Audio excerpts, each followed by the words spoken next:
Баршаларыңызға сәлем, сіздермен бірге Даму KZ арнасы. Бүгін сіздерге Бала Би баспасы ұсынған саусақ әліпбиіндегі Р әріпімен таныстыратын боламын. Менімен бірге болыңыздар, каналға тіркеліп, лайк басып, комментарий қалдырып өтуді ұмытпаңыздар. Саусақ әліпбиі баланың саусақтарының қимылын жаттықтырып, оны ептілікке, қимыл қозғалыстарын басқаруға дағдыландырады.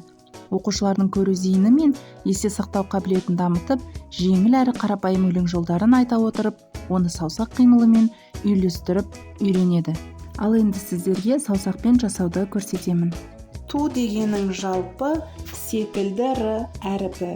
Дәл осылай балаларға тағы да қайталап көрсетесіздер. Ту дегеннің жалпы, секілді Р әріпі. Каналдың дамуына өз үлестеріңізді қосып, лайктарыңызды аямай достарыңызбен бөлісе отырыңыздар.